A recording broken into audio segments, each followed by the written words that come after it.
제 이름 앞에는 늘 대기업 상무라는 묵직한 직함이 붙어 다녔습니다.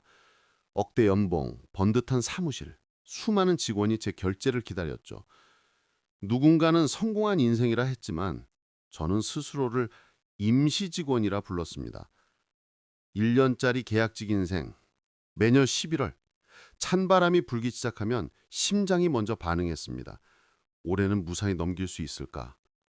수십 년을 그렇게 버텼습니다. 정점이라 불리던 그 자리는 사실 가장 불안한 얼음판 위였습니다. 그래도 감사했습니다. 이 나이까지 일할 수 있다는 것만으로도. 내일 당장 그만두라 해도 여한은 없다고 생각했습니다. 적어도 그 전화 한 통을 받기 전까지는 말입니다. 어느 날 아침 늘 그랬듯 7시 정각에 출근했습니다. 하지만 공기가 달랐습니다. 본부장실에서 저를 불렀죠. 김상무님, 그동안 고생 많으셨습니다. 단 한마디였습니다. 올 것이 왔구나.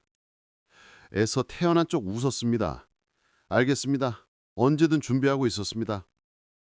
하지만 심장은 발밑까지 떨어지는 것 같았습니다. 사무실로 돌아와 책상을 정리하는데 수십 년의 세월이 파노라마처럼 스쳐 지나갔습니다. 더 열심히 할 걸, 후배들에게 좀 더 따뜻하게 말해줄 걸, 그런 후회가 밀려왔습니다. 제 모든 것을 바친 회사였지만 제 자리를 비우는 데는 30분도 채 걸리지 않았습니다. 그렇게 저는 하루아침에 전직 임원이 되었습니다. 매일 새벽같이 향하던 출근길 대신 해가 중천에 뜬 거실 소파에 앉아있는 것은 낯선 경험이었습니다. 아내는 애써 밝은 척 점심을 차렸지만 우리는 말없이 밥만 넘겼습니다. 통장에는 퇴직금이라는 이름으로 제 청춘의 값어치가 찍혀 있었습니다. 적지 않은 돈이었습니다. 하지만 그 숫자는 저를 안심시키는 대신 오히려 더 초조하게 만들었습니다. 이 돈을 지키지 못하면, 이 돈으로 무언가를 해내지 못하면 남은 인생이 무너질 것 같았습니다. 노후 준비? 그런 건 할 시간도 없었지. 어떻게든 되겠지. 막연한 낙관론으로 버텼던 과거의 제가 원망스러웠습니다. 무언가라도 해야 했습니다. 이 불안감에서 벗어나기 위해서. 초조함은 판단력을 흐리게 만듭니다. 가장 가까운 사람이 파놓은 함정은 더욱 그렇습니다. 퇴직 소식을 듣고 가장 먼저 찾아와 위로해 준 건 20년 지기 고향 후배였습니다. 형님 고생 많으셨습니다. 이제 돈을 벌어야 하지요. 그가 내민 것은 신도시 상가 분양 계약서였습니다. 딱 형님 같은 분들을 위해 나온 겁니다. 은행 이자보다 몇 배는 나올 거고 노후는 이걸로 끝입니다.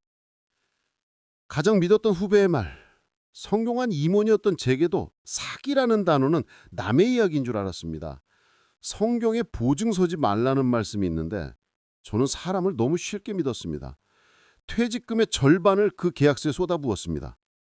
하지만 그 상가는 몇 년이 지나도록 텅 빈 유령 건물이 되었습니다. 후배는 연락이 끊겼고 저와 같은 피해자가 수십 명이었습니다. 집단 소송을 시작했지만 10년이 지난 지금까지도 그 돈은 한 푼도 돌려받지 못했습니다. 퇴직금의 절반이 공중으로 사라진 것입니다. 하지만 그때는 몰랐습니다. 그것이 불행의 시작이었다는 것을. 남은 돈이라도 지켜야 했습니다. 하지만 이미 큰 돈을 잃은 사람의 심리는 이상하게도 더 큰 베팅을 하게 만듭니다. 잃은 것을 만회해야 한다. 그 생각뿐이었습니다. 이번에는 전문가와 함께라면 괜찮을 거라 생각했습니다. 그게 두 번째 실수였습니다. 남은 퇴직금과 약간의 대출을 더해 요식업에 뛰어들었습니다. 유명 식당의 주방장 출신이라는 사람과 동업을 했죠. 프랜차이즈까지 만들자며 포부가 대단했습니다. 경험이 중요하다는 말은 들었지만 당장 만회하고 싶은 마음에 귀에 들어오지 않았습니다. 60이 넘은 나이에 앞치마를 둘렀습니다. 배달앱도 없던 시절 뜨거운 음식을 들고 직접 배달을 다녔습니다. 늦었다고 문전박대를 당하고 음식에 머리카락이 나왔다며 욕설을 듣기도 했습니다. 돈 안 받겠다고 죄송하다고 고개를 숙일 때면 어제까지 상무님 소리 듣던 제 모습이 아득했습니다. 그래도 괜찮았습니다. 다시 일어설 수만 있다면. 그렇게 1년을 버텼습니다. 몸은 부서질 것 같았지만 단골이 하나둘 늘어가는 것을 보며 희망을 가졌습니다. 하지만 진짜 위기는 다른 곳에 있었습니다. 믿었던 동업자였습니다. 가게가 조금씩 자리를 잡아가자 그가 저 몰래 식자재 비용을 부풀리고 매출을 빼돌리기 시작한 겁니다. 통장을 확인했을 때 제 손은 덜덜 떨렸습니다. 어떻게 나에게 이럴 수 있나? 사람을 믿었던 제 자신이 또 한심했습니다. 도저히 같이 갈 수 없는 도덕적인 문제였습니다. 결국 저는 제 손으로 만든 가게에서 모든 것을 포기하고 나와야 했습니다.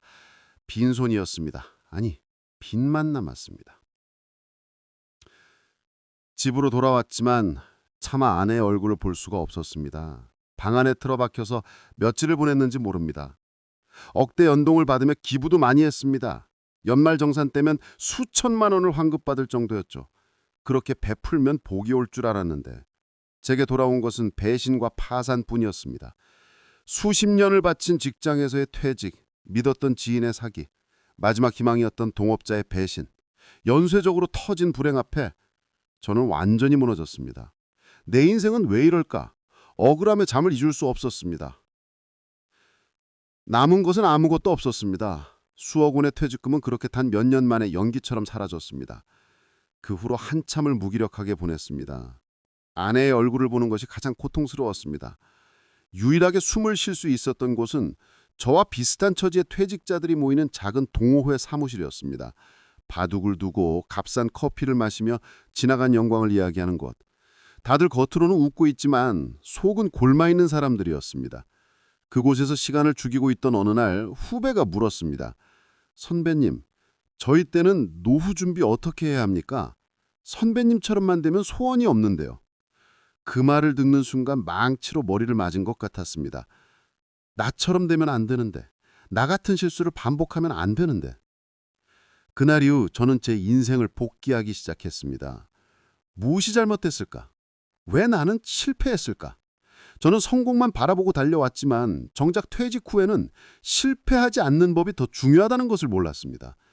나처럼 불안해할 40대, 50대 후배들에게 내 실패담을 들려줘야겠다. 적어도 나 같은 바보 같은 실수는 하지 않도록. 그것이 내가 할 수 있는 유일한 일이라는 생각이 들었습니다. 한 달에 140만 원여 나누는 국민연금. 그것만으로는 생계가 막막했지만 돈이 전부가 아니었습니다.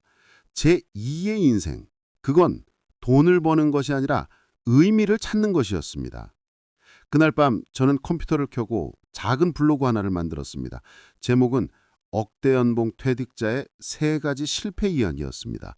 사기당한 얘기, 동업에 배신당한 얘기, 보증서 줬다가 빚을 떠안았던 부끄러운 과거까지 며칠 밤낮으로 제 모든 실패를 쏟아냈습니다. 아무도 읽지 않을 거라 생각했습니다. 그런데 놀라운 일이 벌어졌습니다. 저도 비슷한 일을 겪었습니다. 알려주셔서 감사합니다. 저도 40대인데 지금부터 준비해야겠습니다. 수많은 댓글이 달리기 시작했습니다. 사람들은 저의 성공이 아니라 저의 실패에 공감하고 위로를 받았습니다. 저는 이제 전직 임원이 아니라 실패를 나누는 사람으로 살아갑니다. 돈은 잃었지만 더 귀한 것을 얻었습니다. 그것은 바로 제 2의 인생을 살아갈 이유였습니다. 아내도 이제는 제 곁에서 가장 든든한 응원군이 되어줍니다.